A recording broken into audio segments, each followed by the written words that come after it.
Alrighty, yo, what is going on, everybody? It's your boy, Mr. DDG94 here, back with another reaction video. And today we are going to react to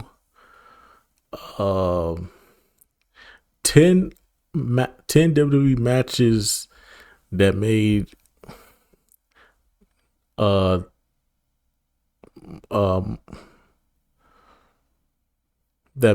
Michael Cole and Tazz iconic. So we did JR and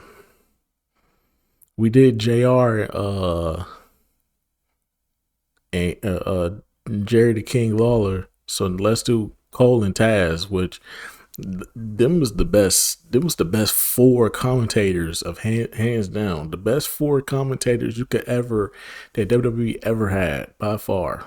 It's not even up for debate. But anyways, though, without further ado, man, let's get right into it. 1, 2. Is this on? Michael Cole and Tazz are synonymous with the glory days of SmackDown. A 500-pound superplex! Oh my God! What the hell? Their commentary was crucial in painting the picture for iconic storylines. He's in trouble! Payback! Payback is hell. And incredible matches we remember fondly. I've been in some matches in my day, some battles, and I've witnessed a lot of them. I don't remember one this good. Cole and Tazz provided a sports-like presentation. Ankle stun! Watch your ankle! Watch your ankle! Again a counter!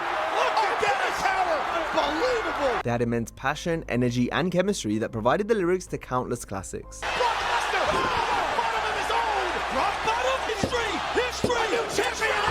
Takedown! Some of which we'll highlight today. Come on, Ray! Yes! Yes! Rey Mysterio has his son back! By showcasing 10 matches, Michael Cole and Tazz helped make iconic with their commentary. And he cheated! Frog Splash! 2! Yeah! It's time! The culmination to Eddie Guerrero's redemption story at No Way Out 2004 was one of the most emotional, heartwarming moments in wrestling. After years of addiction, pain, and struggle, a clean and sober Eddie finally got his chance at the WWE Championship when he faced Brock Lesnar. I am an addict.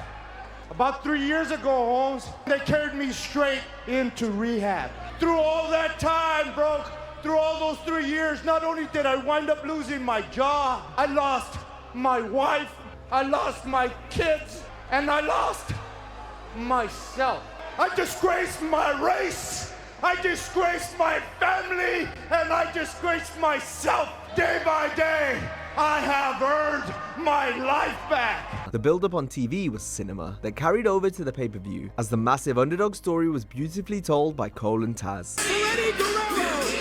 Tonight is a chance to prove there is indeed a way out! Despite everything Guerrero had overcome, it felt like he needed a miracle to defeat the dominant Lesnar. But with everyone behind him and fueled by the hype from the crowd, it was Eddie's night. When Goldberg interfered to spear his rival Brock, we all thought Latino Heat had won it. What the hell? Spear! And he's gonna steal it! Oh my God! 2! And he's gonna... Then with the ref down, Guerrero resorted to his trademark lying, cheating, and stealing by DDTing Brock on the title belt. Here it comes, Cole! Counter! Out of the goal! From there, Eddie climbed to the top, performing his signature frog splash. Tazz's iconic call of "Eddie cheated" could be heard while the crowd urgently cheered Guerrero on. Eddie cheated! Frog splash! 2! Yeah! It's time! Against all odds, Eddie was the new WWE champion. It was like the conclusion to a magical fairy tale, a true storybook kind of ending. The legendary final call from Cole still gives us goosebumps to this day. It's a different kind of high tonight for Eddie Guerrero! It put Eddie's battle into perspective and summed up an incredibly special night. That's where he's the GOAT! The GOAT! Tonight, Eddie Guerrero will simply be known as WWE Champion! Lesnar challenging The Rock for the undisputed title at SummerSlam 2002 was a coming out party of sorts for Cole and Tazz. That's because it was the first major pay-per-view main event they would call together. Originally, Raw's JR and King were penciled in to commentate for Rock vs Brock, despite it being a SmackDown match. But the Blue Brand's head writer at the time, Paul Heyman, fought for Cole and Tazz to be on the call. This is a hill for me to die on. Michael Cole and Tazz should broadcast The Rock versus Brock, because number one, they're the SmackDown team. Number two, I don't know how much JR and Jerry Lawler will know of the intricate storylines that we're telling on SmackDown about The Rock versus Brock. This was after Vince McMahon's executive producer goon, Kevin Dunn, had referred to Cole and Tazz as the B team, which naturally lit a fire under the two, as well as Heyman, who defended the duo while firing back at Vince and his minion Dunn. Your Raw team is much like your Raw show. It's the B team on the B show, and it can be the personal favorite here as the flagship, but we're whipping Raw's ass in terms of viewership, and unless you want a B team calling your title match, Michael Cole and Tazz should close the show. And I mean, like, let's be real. From like, I want to say from like 2002 to about 2006, SmackDown was the better show. Like, let's not act like 2000 from 2002 to 2006, SmackDown was the show, the A show. Raw was still good, but it wasn't hitting like it used to. Like, once we got into the meat and potatoes of the ruthless aggression era, like, Raw wasn't really that show, bro. It wasn't until like 2007 when John Cena just sparked in popularity. Because you got to remember, I think it goes like this. If Batista never would have got injured, SmackDown and Raw would have been neck and neck. But I think once Batista got injured, people lost interest in SmackDown. I'm one of them people. I'm one of the people that are willing to admit that I started to lose interest in SmackDown when Batista got injured. Once he came back, I was fully locked into SmackDown. heat on me for that was so huge. It's our pleasure now to send you down to ringside to the SmackDown announcers who will call the SmackDown main event. At SummerSlam, The Rock and Brock worked a masterclass in the ring. Rush on Powerball! Rush in the ring! And here we go! The Rock and Brock colliding! Meanwhile, Cole and Tazz provided expert analysis, telling a tremendous story on commentary. They noted the injured ribs of Rock and how Lesnar worked on them for much of the match. Into the ribs! The injured ribs of The Rock! Again! The injured ribs! The Rock will do anything to keep the title. He'll never use those injured ribs as an excuse, but he's never faced a man like Lesnar before. Oh, wow! The ribs. The announcers also mentioned how the next big thing had previously taken out Hulk Hogan using the same strategy. Brock Lesnar's massive arms sucking the life out of Hogan, causing internal bleeding, blood dripping from the mouth. Will The Rock suffer the same fate? It ain't just the thickness of Brock's arms, Cole. It's that great hand strength, that grip from all those years of wrestling as an amateur. The announcers highlighted the effect such an electric crowd had on the Great One, since it was a mixed reaction for the Brahma Bull, who became more intense and agitated the longer the match went. To Nassau Coliseum. Well, half of them are booing, half are cheering. Some like The Rock, some like Brock Lesnar. Look at this! Paul Heyman! And Paul Heyman deserves every bit of it! Hallelujah, there is a God. With Lesnar getting the win, Cole stressed how much of an impact Brock had made in such a short time, having just become the top talent in the industry in his first year on WWE programming. And look out! Brock Lesnar has defeated The Rock! Brock Lesnar is champion! Tazz and Cole's performance no doubt made Heyman proud after he backed them so strongly, as Paul worked hard with the duo to help make them such a brilliant announce team. Another classic from Heyman's time as head writer on SmackDown was the clash between Kurt Angle and Chris Benoit from the 2003 Royal Rumble, in what's considered as one of the greatest ever title matches in WWE. Angle and Benoit had been feuding on and off throughout the previous 2 years, but now it was time to have that big, knockdown, drag-out main event championship match. Cole and Tazz analyzed the similarities between the two competitors, and how this truly was a perfect matchup. The announcers discussed how Chris was one of the few, if not the only talent that could match Kurt's intensity. There is no athlete in sports entertainment today as intense as Chris Benoit. Oh, you should the words out of my mouth, man. I think that Benoit is more intense than Kurt Angle, and that's one of the three eyes, you know, intensity. Chris Benoit may be out wrestling Kurt Angle. The bout was a joy to watch for Cole and Tazz. It was a constant back and forth, submission trading, physical fight. Who the hell has got the momentum right now? I ain't got a clue. I'm just loving this. Oh my God! Angle and Benoit had viewers on the edge of their seats all the way through.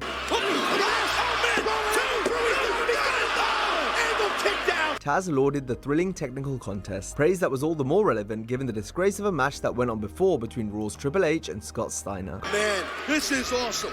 Two men trying to out-wrestle each other straight up. No outside interference, no shenanigans, tomfoolery. Two guys going at it. Cole even took the opportunity to stress how this type of action between Angle and Benoit could only be seen on SmackDown, and certainly not Raw, which was so bad at the time that the poor quality of the show was actually incorporated into their storylines. And the only place you can see these two athletes is on SmackDown. As we reached the end, Tazz put over the 5-star bout that was being contested. I've been in some matches in my day, some battles, and I've witnessed a lot of them.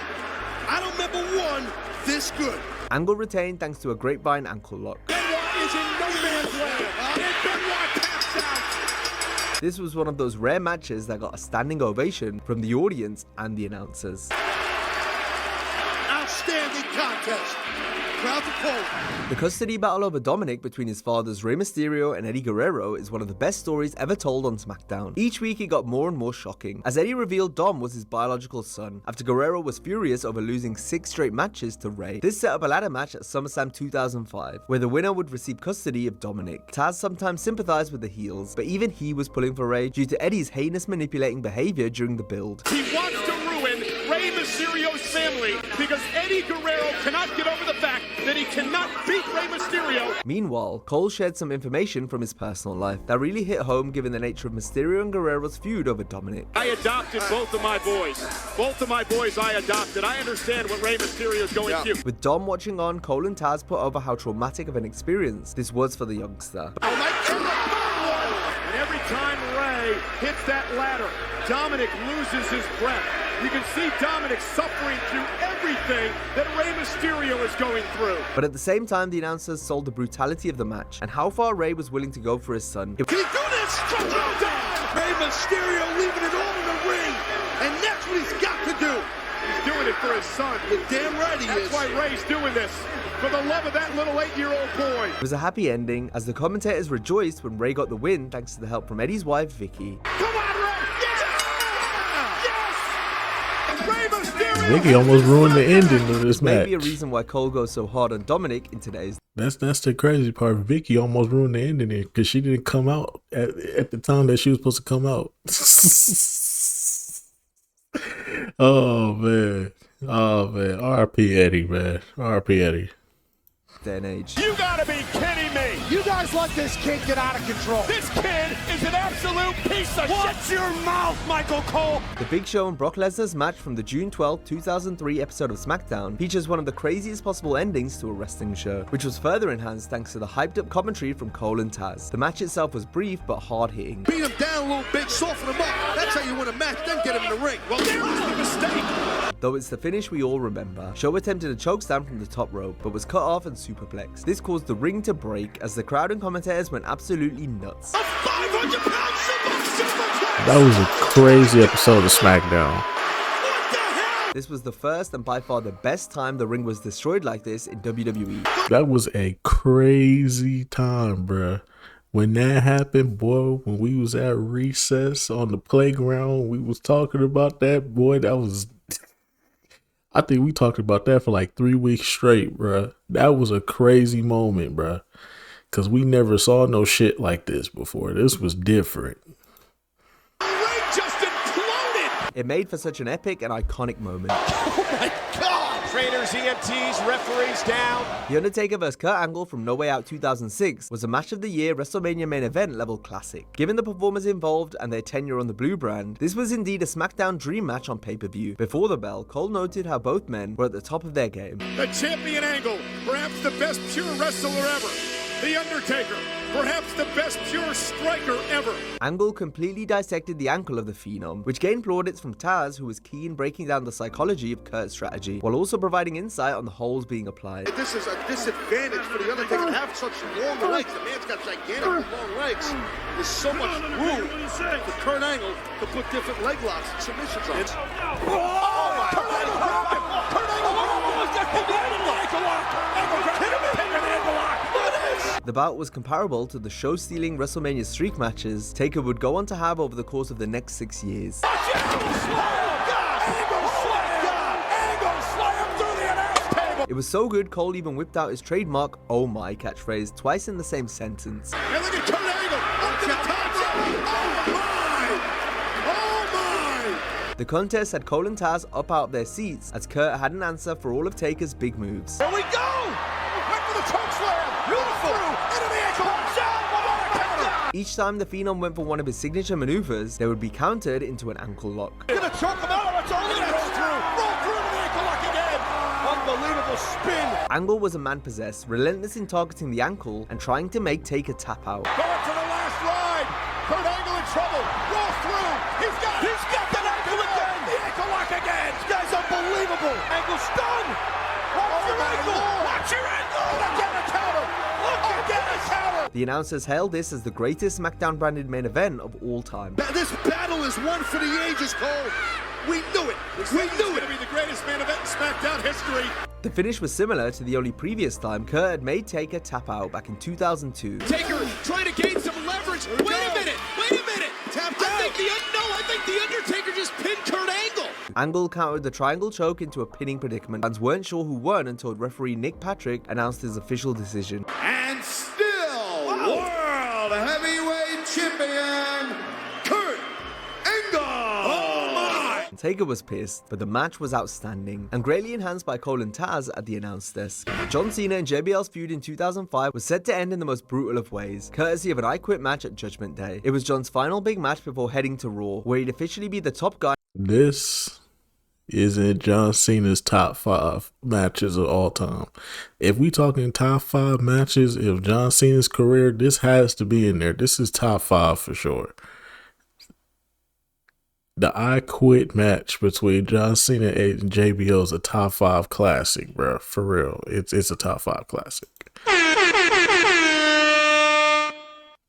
In the industry. So this was Tazz and Cole's last chance to put Cena over strong in what just so happened to be John's most violent and challenging battle to date. The announcers mentioned that since JBL was more suited to a brawling style, it was clever for John to wear him down in the beginning instead of coming out swinging. Tazz, do you think this type of matchup benefits the brawl JBL more than it does the champion? Absolutely, I do. I mean, John Cena, to his credit, is a ground and pound guy, but JBL, he's the consummate brawler. The slow start built to the barbaric violence that followed. He's going against what I thought he would do, and he's taking the man down with a headlock takedown. No matter how you do it, you gotta wear him down so he doesn't have anything left and he has to say I quit. With Cena badly busted open, Tazz urged John to quit, but Cole highlighted Cena's support from the fans and the importance of keeping the WWE title. Just quit, man. These great fans don't want Cena to quit. Well, there's always tomorrow, man. You get a rematch or something. But this is what the title means to John Cena. The foundations of John's never give up credo were laid in this match, for this was the night he gained a tougher and more physical edge to his character. Oh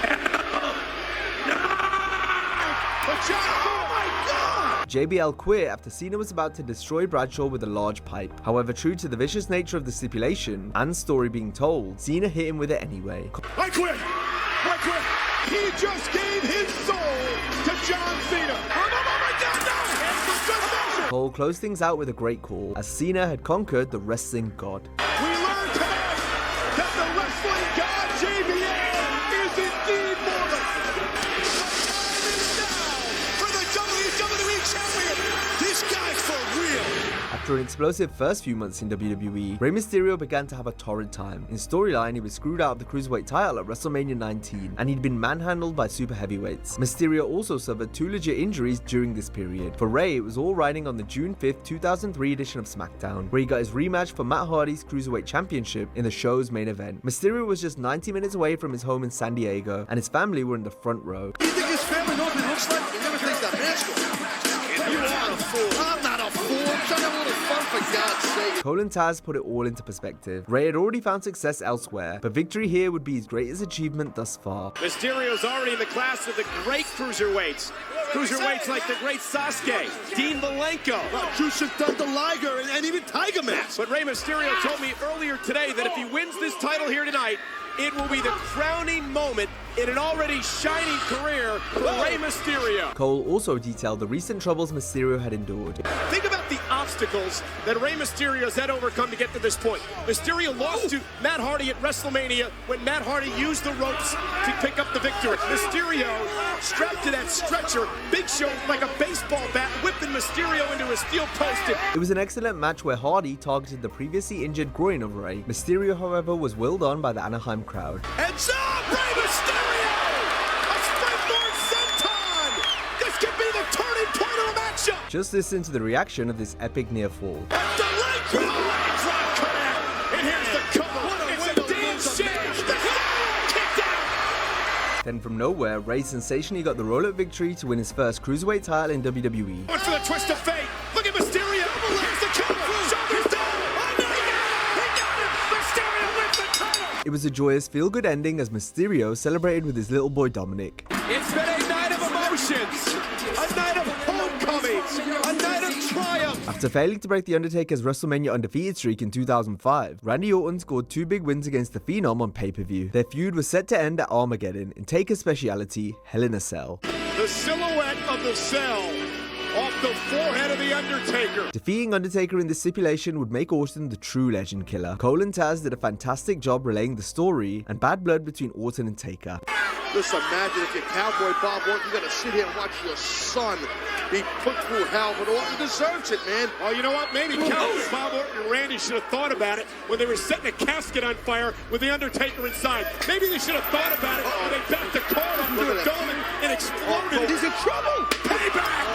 Payback is hell. The wrestlers battled each other from pillar to post in a superb encounter. Everyone involved in the action bled, including Cowboy Bob and referee Nick Patrick, who both ate right hands from Taker, and with each of them down, Orton forced an iconic kick out from the Phenom. Are you kidding me? Randy Orton, here's the it's got him! Undertaker stand up! Feeding off the crowd, Taker nailed a tombstone to score the win and close out a barn burner of a Hell in a Cell. The end is near, I'm telling you! The end is here! It's over! The legend continues! Seeing Bob Orton and Nick Patrick get caught in the bloody crossfire really put over the dangers of the Cell, as did Cole and Tazz, who were on top form for this one. Randy Orton, just another victim to the dead man. An awe-inspiring sight! Kurt Angle vs Brock Lesnar at WrestleMania 19 is infamous for the botched finish. We remember Tazz yelling, "Oh my god," as Lesnar came down on his head. Oh my God! Stop press right on his head! Oh my That was crazy. How is Lesnar not dead right now? But Angle and Lesnar's clash a few months later at SummerSlam 2003 was an even better match. Well, here comes the pain. Kurt dismantled Brock's ankle, which the challenger sold to perfection. Kurt had recently returned from a neck injury, while Brock had now become a sickening heel. And because of Lesnar's recent actions, Cole wanted him to lose, which was quite entertaining to hear on commentary. There it is! The ankle lock is locked in! Brock Lesnar broke Zach Gowen's leg! Break his damn ankle, Kurt! Break his damn ankle! Cole was then delighted to see Brock tap out in a match where Lesnar's ankle was pretty much hanging off by the end. Brock Lesnar deserved everything he got that matchup here tonight! Kurt also beat the hell out of McMahon, which Cole also enjoyed since Vince was trying to help Brock win. Happy birthday, Vince! You get some help home from Mr. McMahon? Who cares? I can't sign my check. Damn, I get him help. Now if you enjoyed this video, be sure to watch our similar video on 10 WWE matches JR. Hey man, some of the best commentary teams that ever fucking exist, bro. JR and King, they the top of the top. That's the creme de la creme of all WWE commentators. But Tazz and Cole, they right there with them. I wouldn't say they